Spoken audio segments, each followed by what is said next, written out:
예수님께서 다시 이제 가버나움이라는 동네에 오셨을 때에 이전보다 훨씬 더 많은 사람들이 예수님께로 모여들었습니다. 이 사람들은 이미 예수님의 소문을 들었습니다. 본문 앞선 장인 마가복음 1장을 보시면 예수님께서는 각종 병든 사람을 고치셨습니다. 그리고 귀신을 내쫓으셨고요, 나병 환자도 고치셨습니다. 이러한 예수님의 놀라운 이적에 대한 소문이 금방 온 갈릴리로 퍼져 나갔습니다. 그래서 오늘 말씀 1절을 보시면요, 예수님께서 다시 가버나움에 오셨을 때에 금방 소문이 다 퍼졌습니다. 자, 예수님께서 어디에 계신다더라, 누구의 집에 오신다더라, 다 같이 모이자 이러면서 수많은 사람들이 알리지도 않았는데 다 이제 소문을 듣고, 예수님의 소문을 듣고 예수님이 계신 그 집으로 모여들었습니다. 그런데 어느 정도로 사람들이 예수님 앞으로 모여들었냐 하면요, 2절 말씀을 보시면 이렇게 말씀을 합니다. 많은 사람들이 예수님이 계신 그 집으로 모였는데 얼마나 많이 모였던지 문 앞까지도 들어갈 자리가 없게 되었다라고 이렇게 말씀하고 있습니다. 즉 예수님께서 계신 그 집에 사람들이 들어갈 틈조차 없을 정도로 사람들로, 온 무리들로 꽉 차 있었다라고 하는 것입니다. 자, 그렇다면 왜 이렇게 수많은 사람들이 예수님 앞으로 모여들었을까요? 여러 가지 이유들이 있었을 것입니다. 우선 예수님께서 마가복음 1장에서 수많은 병자들을 고치셨기 때문에 아마 병 고침을 받기 위해서 많은 사람들이 왔었겠죠. 그리고 또 예수님이 베푸시는 뭔가 놀라운 이적을 기대하면서 많이들 모였을 것입니다. 그리고 또 예수님께서 또 어떤 사역을 하셨습니까? 복음 전파 사역, 말씀을 전하는 사역을 하셨기 때문에 도대체 저 예수라는 저 사람이 어떤 말을 할까, 어떤 이야기를 전하는가 한번 들어보자, 이런 마음을 가지고, 이런 기대를 가지고 모여들지 않았겠습니까? 이렇게 각자 다양한 이유를 가지고 예수님 앞으로 모여들었을 것입니다. 또한 이들은 각자 예수님을 향한 기대가 있었겠지요. 자, 이렇게 수많은 무리들이 예수님께로 나왔습니다. 그런데 오늘 3절 말씀을 보시면 그 중에서도 좀 특별한 한 무리의 사람들이 등장합니다. 우리 3절 말씀을 보시면 누가 예수님께로 나왔습니까? 이 말씀의 초점이 한 중풍병자와 그를 맨 4명의 사람들에게로 초점이 맞춰지고 있습니다. 자, 먼저 지금 중풍병자의 상태를 한번 함께 보시기를 원합니다. 지금 이 중풍병자는 어떤 상태에 있습니까? 혼자서는 아무것도 할 수 없는 상태에 있습니다. 혼자서는 걸을 수도 없었고 또한 움직일 수조차 없었기 때문에 어떤 상태로 예수님께 나왔냐 하면요, 4명의 사람들이 상을 들고 그들의 도움을 받아가면서 간신히 예수님께로 이 중풍병자는 나아올 수가 있었습니다. 이것으로 봤을 때 이 중풍병자는 정말 중풍병자 중에서도 아주 중증에 해당하는 그러한 상태에 있었던 것으로 보입니다. 조금이라도 움직이면은 누군가의 도움이 있어야 했겠죠. 이를테면 옷을 입는다거나, 아니면 또 식사를 한다거나, 아니면 볼일을 본다거나, 아니면은 밖에 나간다거나 이럴 땐 어김없이 다른 사람들의 도움이 있어야만 하는데, 그것도 한 사람이 아니라 무려 4명의 사람으로부터 도움을 받아야만 움직일 수 있는 그 정도의 아주 무거운 증세를 보이고 있었습니다. 특별히 예수님 시대의 병자, 환자라고 하면은 제가 몇 차례 말씀드린 바가 있습니다. 죄인의 대명사였습니다. 사람들이 이 병자를 보면은 이렇게 이야기했습니다. 요한복음 말씀을 보시면은 그 예수님의 제자들조차 이렇게 예수님께 물었다고 합니다. 한 소경이 예수님께 나왔을 때에 제자들이 이렇게 예수님께 물었습니다. 예수님, 저 사람이 저렇게 앞을 보지 못하는 것 누구의 죄 때문입니까? 저 사람의 죄 때문입니까? 아니면은 부모의 죄 때문입니까? 제자들조차 이렇게 예수님께 질문했다라고 하는 사실입니다. 즉 제자들의 머릿속에조차 죄인 이꼴 죄인은 곧 병자는 곧 죄인이라고 하는 공식이 그들의 머릿속에 깊이 박혀 있었습니다. 하물며 예수님의 제자들이 아닌 예수님을 따르지 않는 다른 유대인들의 머릿속에는 오죽했겠습니까? 그것도 중풍병자와 같이 중증의 병자라고 한다면은 사람들이 그를 볼 때마다 이렇게 한마디 하지 않았겠습니까? 손가락질하면서 이렇게 얘기했을 것 같아요. 저 사람 얼마나 죄를 많이 지었으면 저 모양 저 꼴이 됐을까? 저 사람의 죄 때문일까? 아니면은 저 사람의 부모와 아니면은 그 조상이 얼마나 하나님 앞에 죄를 지었으면은 저렇게 하나님께 벌을 받아서 이렇게 중증의 환자가 된 것일까? 아마 이렇게 이야기하지 않았겠습니까?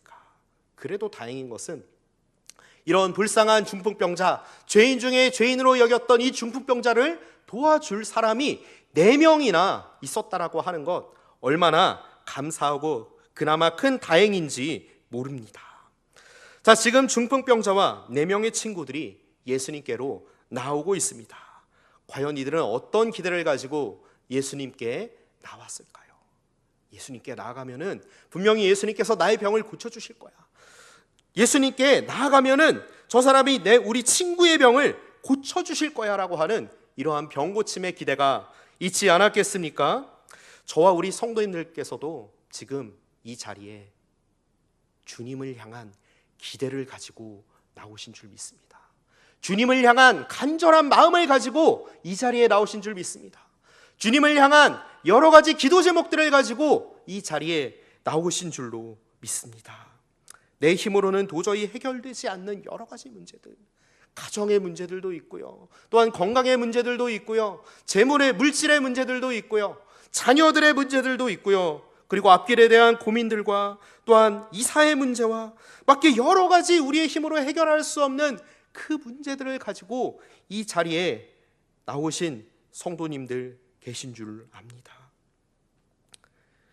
이외에 또 얼마나 참 여러 가지 문제들이 저희의 삶 가운데 가득합니까?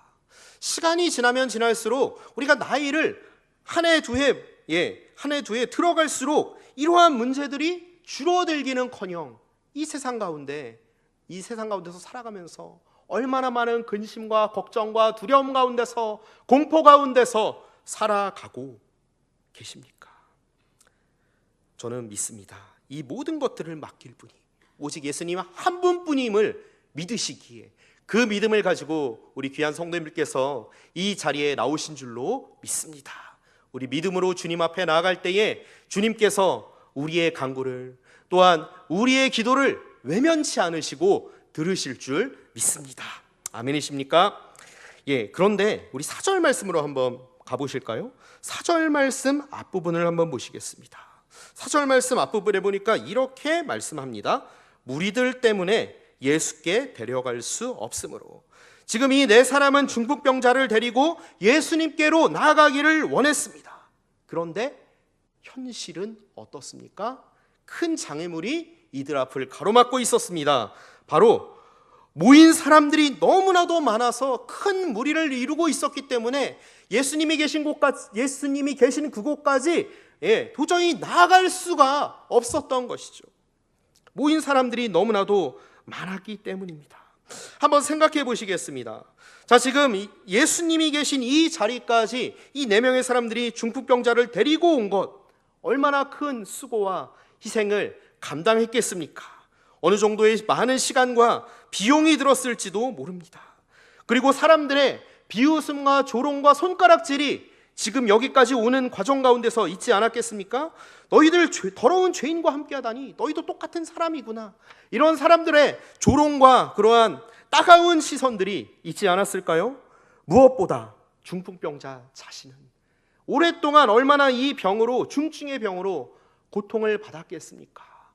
몸이 아픈 것도 사실이고 여러 사람들로부터 손가락질을 당하며 죄인 취급을 받으면서 얼마나 마음적으로 큰 상처 가운데 얼마나 마음에 큰 고통을 받았겠습니까?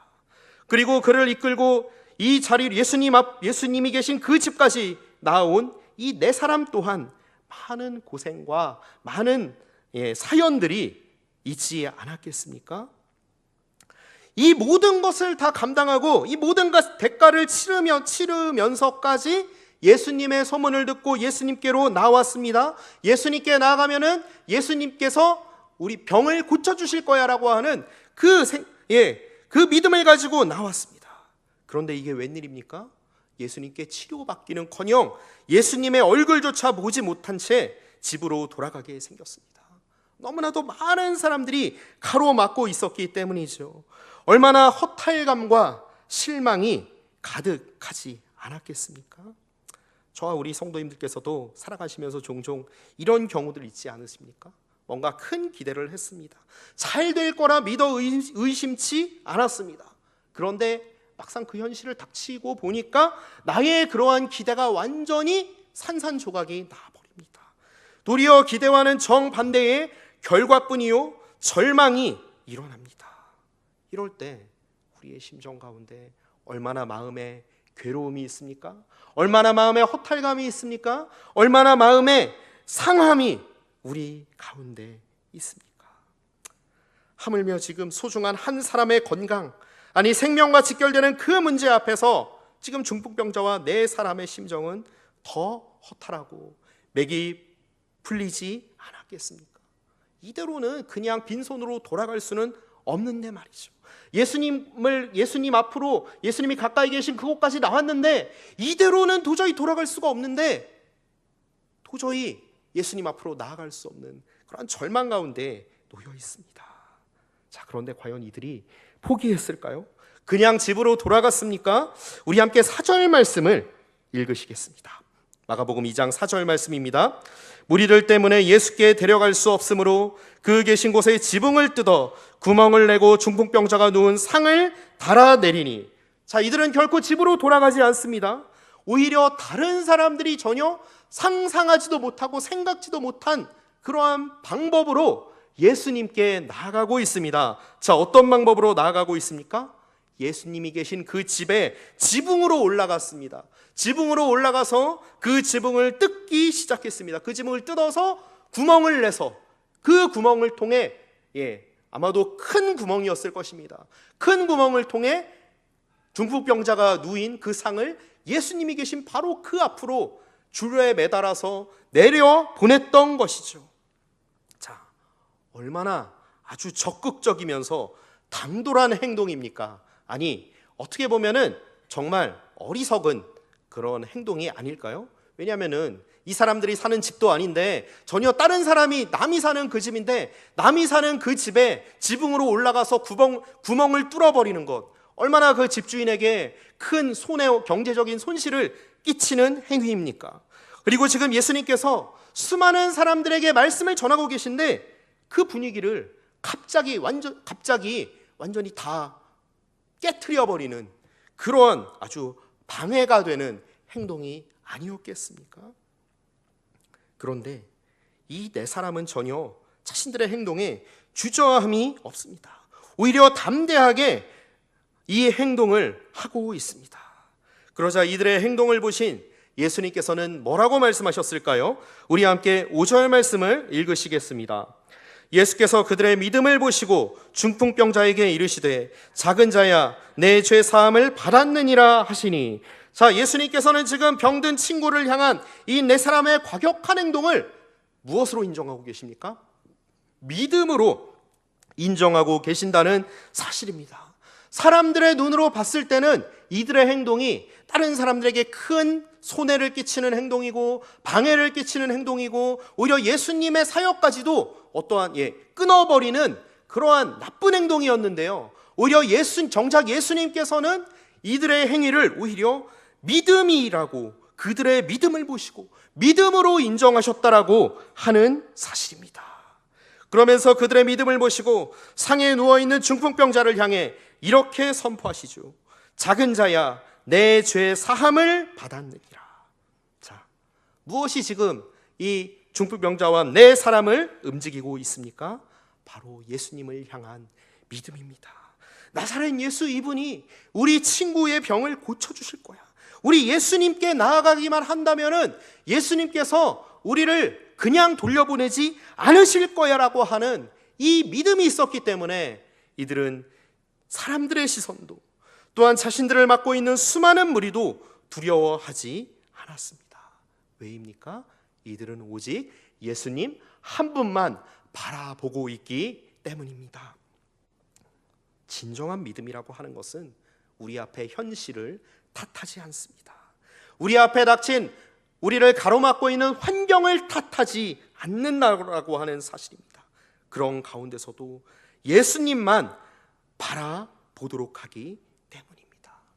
우리가 어떤 상황 가운데 있더라도 환난과 공고나 근심이나 공포나 어떠한 어려운 상황 가운데 있다 하더라도 예수님을 향해서 두 손 들고 나아가도록 하는 통로, 예수님을 향해서 움직이도록 우리를 이끄는 그 통로가 바로 믿음인 줄 믿으시기를 바랍니다. 우리가 이러한 믿음을 가지고 나갈 때에 하나님의 역사가 우리의 믿음을 통해서 일어나게 될 줄 믿습니다. 또한 우리의 믿음이요, 이러한 믿음을 가진 분들의 특징을 보면은 그냥 주저앉는 믿음이 아니라, 그냥 말로만 믿는다는 것으로 끝나는 것이 아니라 행동한다라고 하는 것입니다. 적극적으로 나아간다라고 하는 것입니다.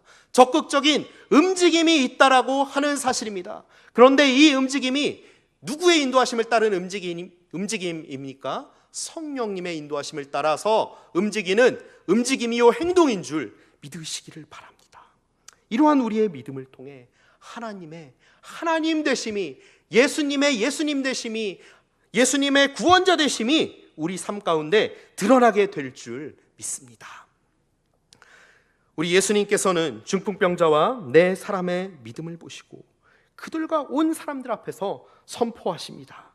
우리 5절 말씀을 다시 한번 읽어보실까요? 마가복음 2장 5절 말씀입니다.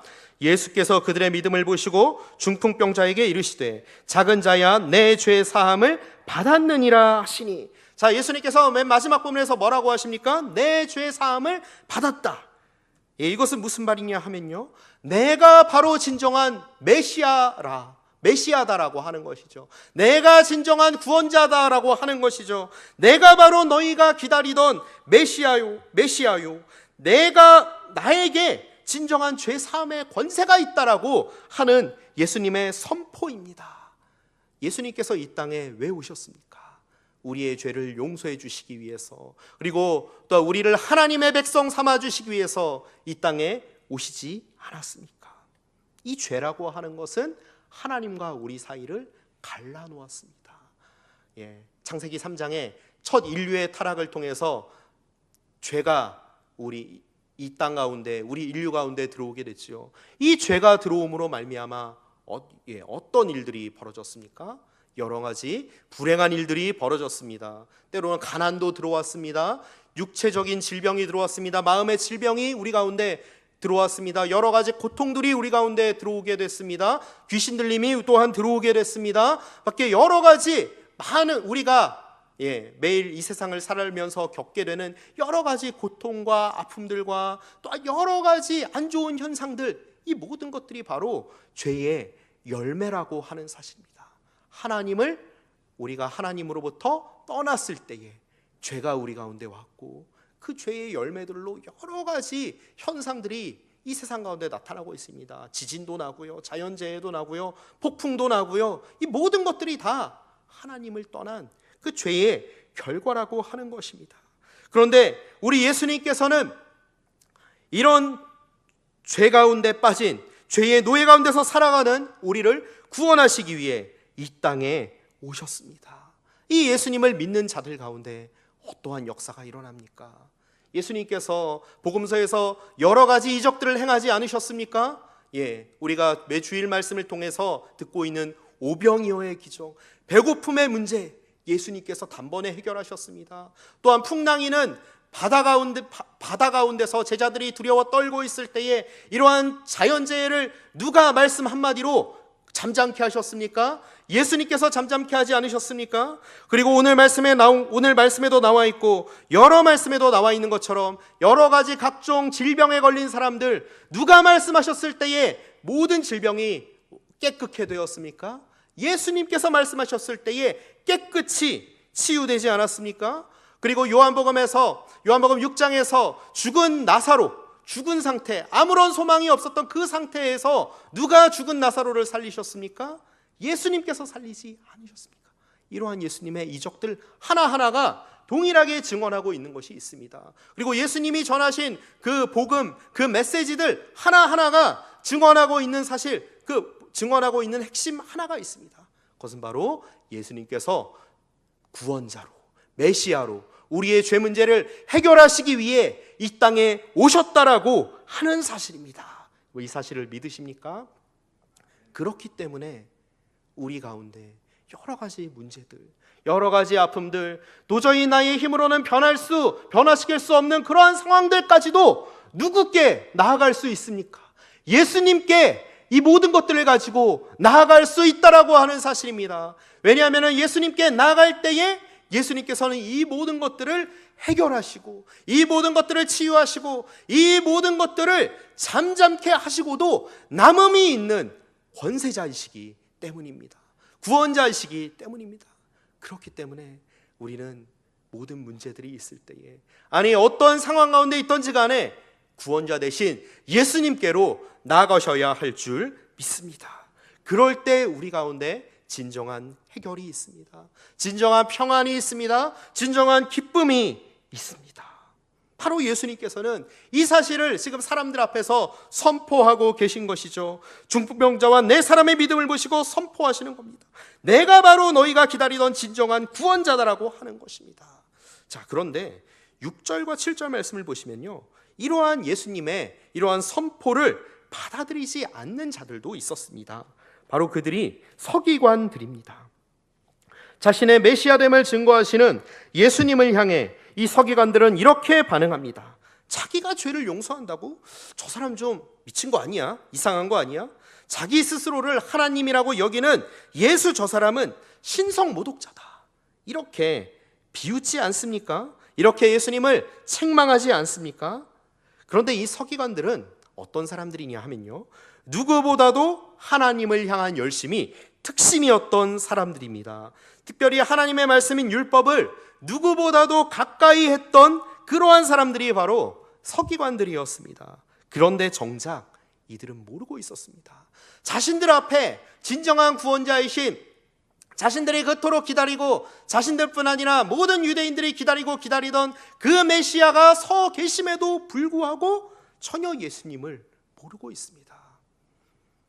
이들이 바로 진정한 진짜 병자, 진짜 치유가 필요한 병자가 바로 이들이라고 하는 사실입니다. 예, 중풍병자도 치유받아야 할 사람들이죠. 우리 모두가 치유받아야 할 사람들이죠. 그런데 정작 누구까지도 치유받아야 될 사람들입니까? 서기관들. 자기들만이 천국 백성이 될 수 있고 자기들만이 하나님을 섬기고 있다라고 여겼던 이들이 바로 실제로는 진짜 중풍병자였다라고 하는 사실입니다.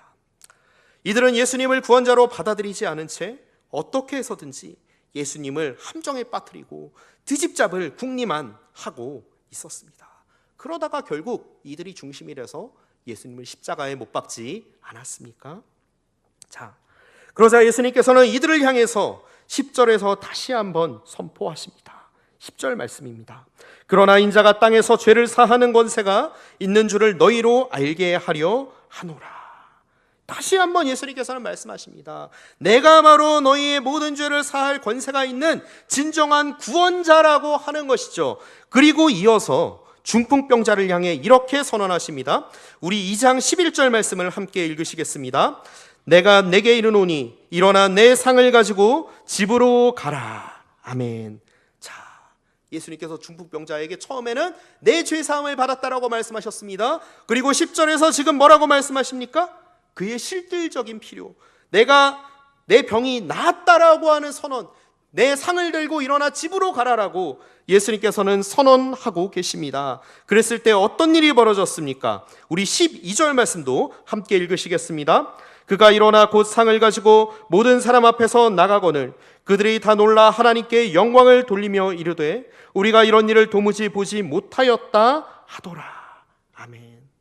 예수님의 말씀 한마디에 전혀 누군가 네 사람의 도움 없이는 도저히 아무것도 할 수 없었던 이 중풍병자가 즉시 일어나서 자기가 누워있던 상을 들고 일어나서 집으로 돌아가는 역사가 일어납니다.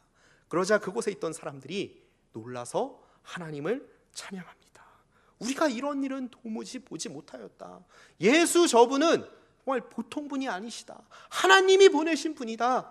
이렇게 이렇게 고백하는 사람들이 나타났습니다. 오늘 말씀에 중풍병자와 4명의 사람들, 이들은 많은 무리들로 둘러싸여 예수님께 한 발짝도 나아갈 수 없는 그런 상황 가운데서도 좌절하지 않았습니다. 포기하지 않았습니다. 이런 희망이 없는 그 상황 가운데서도 오히려 당돌하고도 담대하고 적극적인 행동으로 나아갔지요. 바로 예수님이 계신 그 집에 지붕으로 올라가서 구멍을 뚫고 그 구멍으로 중풍병자를 메어서 예수님 앞으로 내렸습니다. 바로 예수님을 향한 믿음이 있었기 때문입니다. 예수님께서는 그들의 믿음을 보시고 자신이 죄사함의 권세를 지닌 구원자임을 드러내셨습니다. 어떤 행동을 통해서요? 중풍병자를 말씀 한마디로 단번에 낫게 하심을 통하였어요. 오늘 말씀을 준비하면서 어느 기독교 작가가 쓴 글이 기억이 나서 함께 나눠보고자 합니다. 이분은 하나님의 일하심에 대해 자신의 책에서 이렇게 이야기를 하더군요. 제가 함께 나눠보길 원합니다. 세상 사람들은 지성과 그럴듯한 외모, 확신에 찬 태도와 정교함 등을 존중한다. 그러나 하나님은 그렇지 않다. 하나님께서는 종종 계획하시는 일을 이루기 위해 오직 하나님만을 신뢰하는 것밖에 모르는 사람을 사용하신다. 실제로 그들을 통해서 놀라운 일들이 일어난다. 하나님께서는 오직 자신만을 신뢰하는 것밖에 모르는 그 사람들을 통해서 놀라운 일들을 역사하신다라고 하는 사실입니다. 하나님만을 신뢰하는 것밖에 모르는 사람들, 그들이 바로 오늘 말씀에 나오는 중풍병자와 4명의 사람이 아닐까요? 이제 말씀을 정리하고자 합니다. 지금 내가 서 있는 이곳에서 어떤 믿음으로 나아가고 계십니까? 바라기나 한 발짝도 나아갈 수 없는 그런 절망스러운 상황에 계실지라도 예수님을 향한 적극적인 믿음으로, 예수님을 간절히 찾는 그러한 믿음으로 나아가시는 우리 모든 성도님들 되시기를 주님의 이름으로 간절히 소원합니다. 우리 가운데 여러 가지 상황이 있을 때에 이러한 믿음으로 나가기 위해서는 하나님의 뜻을 구하셔야 합니다. 하나님, 어떻게 하는 게 좋을까요? 하나님, 오직 하나님만이 내 삶의 주인이십니다. 오직 하나님만이 내 삶의 인도자 되십니다. 어디로 가야 될지, 어떤 결정을 해야 될지 하나님 말씀하여 주옵소서. 이렇게 하나님의 뜻을 구하며 나아가시기를 원합니다. 또한 저는 한 가지 더 권면드리고 싶습니다. 오늘 말씀을 보면은 이 중풍병자 한 사람을 돕기 위해 4명의 사람이 계속해서 신실하게 자신의 역할들을 감당하지 않았습니까? 물론 우리가 혼자 기도하는 것 너무 중요합니다. 너무나도 필요합니다. 너무나도 귀하지요. 근데 한 걸음 더 나가서 우리의 이러한 기도 제목들, 우리의 이러한 어려움들을 함께 주변에 있는 동역자분들과 함께 나누시기를 원합니다. 그것이 우리의 가족들이 될 수도 있고요, 우리 교회에서 함께 신앙생활을 하시는 믿음의 동역자분들이 되실 수도 있고요, 그것이 교역자들이 될 수도 있고요. 하나님께서 붙여주신 그러한 사람들이 우리 주변 가운데 우리에게도 있다라고 하는 사실을 기억하시기를 원합니다. 그분들과 함께 식사도 하고 놀러 가기도 하고 즐거운 시간 보내는 것 너무나도 귀한 일입니다. 근데 동시에 그곳으로 끝나시는 것이 아니라 우리 주변에 있는 이러한 동역자들을 하나님이 보내주신 그분들을 잘 활용하셨으면 좋겠습니다. 어떻게요? 기도의 동역자로 함께 기도를 중보하는, 함께 중보할 수 있는 그러한 믿음의 동역자들로 활용해 나가시는 저와 우리 모든 성도님들 되시기를 간절히 원합니다. 그럴 때에 하나님께서 우리의 기도를 들으시고 하나님의 때에 하나님의 방법대로 하나님께서 우리 삶 가운데서 또 우리 교회 가운데 역사하실 줄 믿습니다. 비록 우리의 모습이 연약하고 부족할지라도, 지금 나에게 있는 그 상황 때문에 쉽게 넘어지고 지쳐 쓰러진다 할지라도 예수님을 향한 그러한 적극적인 믿음, 예수님을 향한 간절한 믿음으로 나아가시기를 간절히 원합니다. 그럴 때에 예수님의 구원자 되심이 저 우리 성도님들의 삶을 통해 이 세상 가운데 널리 전파될 줄 믿습니다. 우리 함께 기도하시겠습니다.